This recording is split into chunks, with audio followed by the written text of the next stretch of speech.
کہ ایک انسان کو جب میت کو خبر میں رکھا جاتا ہے تو اس پہ کیا بیتتی ہے. ایک اچھا آرٹیکل تھا، مضمون بڑا جامع بھی تھا.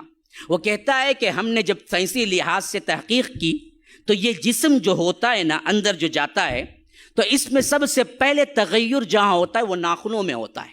ایک دن ایک رات کے اندر ناخن جھڑنا شروع ہو جاتے ہیں، اور پھر اس کے بعد اندر سے باڈی پکنا شروع ہوتی ہے، اور 3 دن نہیں گزرتے ہیں باڈی پوری کی پوری پک کے ایک ہی جگہ ہوتی ہے جہاں پھٹنے کے لیے اس کے لیے راہ ہوتی ہے، وہ پیٹ ہوتا ہے، اور پیٹ پھٹ جاتا ہے. 3 دن بھی نہیں ہوتے گزرتے، پیٹ اس کا پھٹ جاتا ہے. اور پیٹ پھٹتا ہے تو جو غلاظت اور جو بدبو وہاں سے نکلتی ہے نا، اتنی تیز اور زہریلی ہوتی ہے اس بدبو سے کہ اطراف کے جتنے حشرات الارض ہیں، جتنے کیڑے مکوڑے اور زہریلے ہیں، وہ تمام کے تمام اس بدبو کو سونگتے ہی پہچان لیتے ہیں کہ آج نئی دعوت ہے، نیا بکرا آیا ہوا ہے، کھانا ہے ہمیں. ہاں، اللہ نے وہ سینس رکھا ہے اس کے اندر. جب پیٹ پھٹتا ہے نا، وہ پیٹ پھٹنے سے جو زہریلی گیس نکلتی ہے اور وہ غلاظت نکلتی ہے، تو وہ تیز دار جو بدبو ہوتی ہے، وہ بدبو زمین کے اندر پھیلتی ہے خبر میں. تو سائنسدان لکھتے ہیں، کہتے ہیں کہ وہ دراصل جیسے ہی آگے جاتی ہے تو مٹی کے اندر جو حشرات الارض ہیں اور خاص کر زہریلے کیڑے مکوڑے ہیں، ان کو وہ سینس جیسے ہی لگتی ہے، ان کو معلوم ہو جاتا ہے کہ نیا مردہ ابھی دفن ہوا ہے، کھانے کے لیے جمع ہو جاؤ، آج رات دعوت ہے.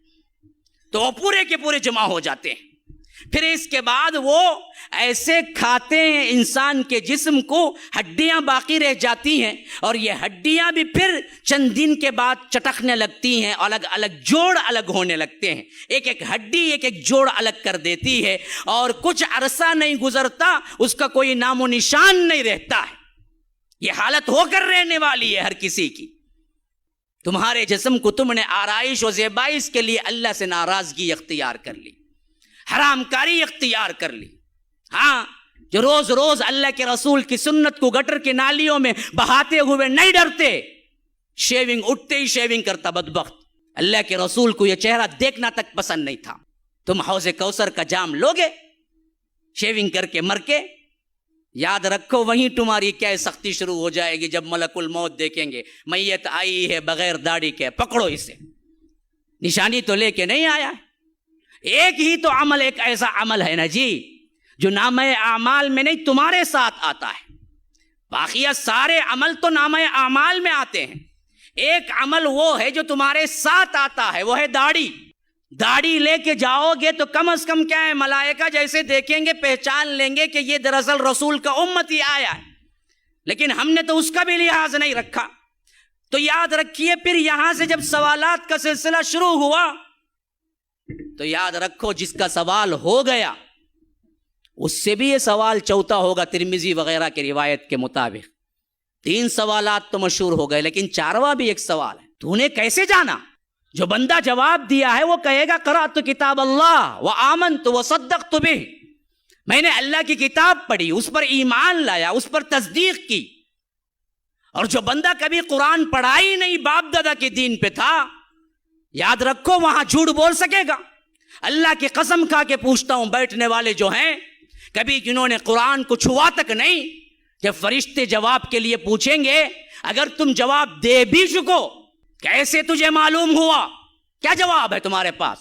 جنہوں نے کبھی قرآن کھول کے پڑھا ہی نہیں، کبھی تم نے دین سکھائی نہیں، عقیدہ سکھائی نہیں، کیا جواب دو گے؟ ملائکہ کے پاس جھوٹ بولو گے کہ قرأت کتاب اللہ، میں اللہ کی کتاب پڑھا؟ وہاں تو رو گے، گڑ گڑاؤ گے. ہاں، کہو گے کہ اقول الناس ما یقول، میں تو وہی کہتا ہوں جو لوگ کہتے رہے، یا مجھے معلوم نہیں تھا، میں نے جو پڑھا جو سیکھا بس باپ داداؤں کا دین تھا. تو اللہ تبارک و تعالی اپنے حبیب کے ذریعے بتا رہا ہے کہ دیکھو پھر اس کے ساتھ کیا سلوک ہوگا. فرشتے لوہ کی ہتھوڑی اٹھائیں گے، حدیث میں آتا ہے کہ کہیں گے لا دریت ولا تلیت، اے بدبخت تو نے تلاوت بھی نہیں کی، تم نے جانا بھی نہیں. پھر اس کے بعد اسے زور سے ماریں گا اور ایسی چیخ چیخے گا جن و انس کے علاوہ تمام مخلوق سنتی ہے. اور اللہ کے رسول نے فرمایا دوسری جگہ، میں دعا کرتا اللہ تبارک و تعالی عذاب قبر کو سنا دے، لیکن مجھے ڈر محسوس ہوا کہ کہیں تم لوگ مردوں کو دفنانا نہ چھوڑ دو، یہ ہو کر رہنا ہے، ہر ایک کو تیاری کرنی ہے۔